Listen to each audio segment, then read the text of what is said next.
தொடர்ந்து முயற்சி செய்து கொண்டே இருங்கள். ஒரு நாள் தோல்வி கூட இவன் நம்மகிட்ட அடங்க மாட்டான்னு தோற்று போய்விடும். அனைத்து ஆசிரியர்களுக்கும் வணக்கம். உங்கள் அனைவரையும் நமது சேனலுக்கு வரவேற்கிறேன்.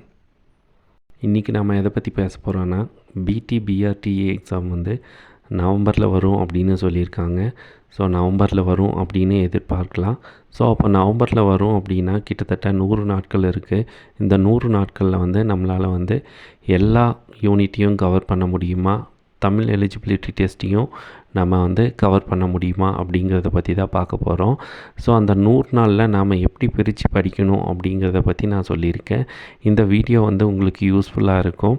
நீங்கள் ஃபர்ஸ்ட் டைமாக நம்ம சேனலை பார்க்குறீங்க அப்படின்னு பார்க்கும்போது மறக்காமல் சப்ஸ்கிரைப் பண்ணிக்கோங்க. அதோட நோட்டிஃபிகேஷன் ஆல் அப்படின்னு செட் பண்ணிக்கோங்க. அப்போ தான் நான் போடுற வீடியோ உங்களுக்கு உடனே கிடைக்கும்.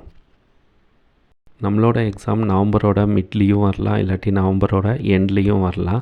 ஸோ கிட்டத்தட்ட ஒரு 100 நாளை சராசரியாக எடுத்துட்டோன்னா அந்த 100 நாளில் நம்மளோட சப்ஜெக்டில் இருக்கிற 10 யூனிட்டை எப்படி நாம் பிரிக்கிறது அப்படிங்கிறத பார்க்கலாம். ஸோ இப்போ தான் நாம் படிக்க போகிறோம் அப்படின்னு பார்க்கும்போது இந்த 100 நாளில் 2/3 அப்படின்னு எடுத்துட்டோன்னா கிட்டத்தட்ட 70 நாட்கள் நம்ம பொறுமையாக ஒவ்வொரு யூனிட்டையாக படித்தா கூட நம்ம 70 நாட்களில் எல்லா யூனிட்டையும் நம்ம தரோவாக படித்து முடிச்சிடலாம். அது மட்டும் இல்லாமல் மீதி இருக்கிற 30 நாளில் நம்ம என்ன பண்ணலான்னா ரிவிஷன் பண்ணலாம். ஸோ அப்படி ரிவிஷன் பண்ணும்போது நமக்கு நம்ம சப்ஜெக்டில் நம்ம இதுக்கு முன்னாடி என்ன படித்தோமோ அதெல்லாம் ஈஸியாக ரீகால் பண்ணுறதுக்கு வாய்ப்புகள் இருக்குது. இந்த 70 நாளில் நம்ம சப்ஜெக்டை மட்டும் படிக்க போகிறதில்ல, அது கூடவே தமிழ் எலிஜிபிலிட்டி டெஸ்ட்டுக்காக நாம் படிக்க போகிறோம். ஸோ அப்போ அந்த 70 நாளை 10 யூனிட்டுக்கு பிரித்தானா ஒரு வாரத்துக்கு ஒரு யூனிட் அப்படின்னு முடிக்கலாம். ஸோ அப்போ நம்ம சப்ஜெக்டை மட்டும் 7 நாள் படிக்கணுமா அப்படின்னா இல்லை, நம்ம ஒரு வாரத்தில் 5 நாள் நம்ம சப்ஜெக்ட்டுக்கும் 2 நாள் தமிழ் எலிஜிபிலிட்டி டெஸ்ட்டுக்கும் நாம் ப்ரிப்பேர் பண்ணணும். உங்களில் சில பேர் யோசிப்பீங்க, 7 நாளில் நம்மளால் படிக்க முடியுமா ஒரு யூனிட்டை அப்படின்னு பார்த்தோன்னா கண்டிப்பாகவே முடியும்.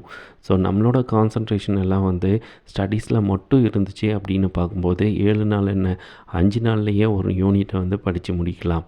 ஸோ அப்போது 7 நாளில் ஒரு 4 நாள் 5 நாள் நம்ம சப்ஜெக்டில் இருக்கிற ஒரு யூனிட்டை நல்லா தரவாக படிக்கிறோம். மீதி 2 நாளை எதுக்காக படிக்கிறோம் அப்படின்னு பார்க்கும்போது தமிழ் எலிஜிபிலிட்டி டெஸ்ட்டுக்காக நாம் படிக்க போகிறோம். ஸோ அப்படி அந்த 2 நாளை ஃபுல்லாக யூஸ் பண்ணுமா அப்படின்னு பார்க்கும்போது இல்லை, அதில் கொஞ்சம் ஏர்லியராகவே முடிச்சுட்டு அந்த கடைசி நாளில் நம்மளோட அந்த யூனிட்டில் என்ன படித்தோம் அப்படிங்கிறத ஜஸ்ட் ஒரு டைம் ரீகால் பண்ணணும். இந்த மாதிரி ஒவ்வொரு யூனிட்டையும் படித்து முடித்ததுக்கப்புறம் அந்த யூனிட்டை ஒரு ஷார்ட் பீரியடில் ரிவிஷன் பண்ணுறது நமக்கு ரொம்பவே யூஸ்ஃபுல்லாக இருக்கும். ஏன் அப்படின்னு பார்க்கும்போது ஒரு யூனிட்டை படித்து முடித்ததுக்கப்புறம் நாம் அடுத்த யூனிட்டுக்கு போனோன்னா அந்த யூனிட் வர்றது ரொம்ப நாள் எடுக்கும். ஸோ அப்போ பார்க்கும்போது நாம் படித்து முடித்தது ஒரு டைம் மட்டும் இருக்கக்கூடாது, அதை இன்னொரு டைம் ரிவைஸ் பண்ணான்னா மைண்டில் அது இருக்கும். இப்படி நீங்கள் ஒரு யூனிட்டை 7 நாட்களுக்குள்ளார முடிச்சிட்டிங்க அப்படின்னு பார்க்கும்போது செகண்ட் யூனிட்டை நீங்கள் ஸ்டார்ட் பண்ணி அதை படிக்க ஆரம்பிச்சிங்க அப்படின்னு பார்க்கும்போது ஒரு புதுவிதமான கான்ஃபிடென்ட் வரும். ஸோ அப்போது செகண்ட் யூனிட்டுக்கு 7 நாள் எடுக்குமா அப்படின்னு பார்க்கும்போது எடுக்காது, அது இன்னும் ஒரு நாள் கம்மியாகவே நீங்கள் முடிக்கிறதுக்கு வாய்ப்பு இருக்குது.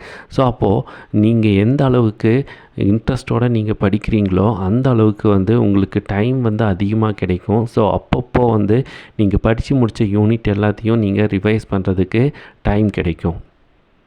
இந்த மாதிரி ஒவ்வொரு யூனிட்டையும் 7 நாட்குள்ளார நீங்கள் முடிச்சிட்டிங்க அப்படின்னு பார்க்கும்போது நமக்கு கிளியராக 70 நாளில் 10 யூனிட்டையும் முடிச்சிக்கலாம். அது கூடவே தமிழ் எலிஜிபிலிட்டி டெஸ்ட்டுக்கும் நாம் படித்து வச்சுருக்கலாம். ஸோ அப்போது நம்ம 100 டேஸ் கால்குலேட் பண்ணதில் 2/3 கம்ப்ளீட் ஆகிடுச்சு. ரிமைனிங் 30 டேஸில் நம்ம என்ன பண்ணலாம் அப்படின்னு பார்க்கும்போது குறைஞ்சது ஒரு 10 டைமாவது நம்ம ரிவைஸ் பண்ணி பார்க்கலாம். எந்த ஒரு காம்படிட்டிவ் எக்ஸாம் எடுத்துட்டாலும் அதோட வெற்றி அப்படிங்கிறது எதை பொறுத்து இருக்குது அப்படின்னு எடுத்துட்டால் நாம் எப்படி படிக்கிறோம் அப்படிங்கிறது முக்கியம் இல்லை, படித்ததை எந்த அளவுக்கு நாம் ரிவிஷன் பண்ணி பார்க்குறோம் அப்படிங்கிறதுல தான் அதோட வெற்றியே இருக்குது. ஸோ நாம் படிக்கிறதுக்கு மட்டும் இம்பார்ட்டன்ட் கொடுக்காம ரிவிஷனுக்கு தான் முக்கியமாக இம்பார்ட்டன்ட் கொடுக்கணும்.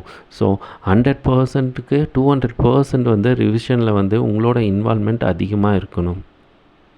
ஒவ்வொரு யூனிட்டையும் படிக்கும்போது அந்த யூனிட்டில் இருக்கிற முக்கியமான பாயிண்ட்ஸ் எல்லாத்த ஒரு ஷார்ட்டாக இன்ஸ் மாதிரி எடுத்து வச்சுக்கோங்க.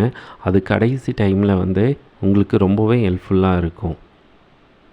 நாம் படித்தா மட்டும் போதாது, அது கூடவே டெஸ்ட்டும் எழுதி பார்க்கணும். எதுக்கு டெஸ்ட் எழுதி பார்க்கணும் அப்படின்னு பார்க்கும்போது, நம்ம எந்த அளவுக்கு டெஸ்ட் எழுதுகிறோமோ அந்த அளவுக்கு நம்மளோட ரீகாலிங் பவர் வந்து அதிகமாகும்.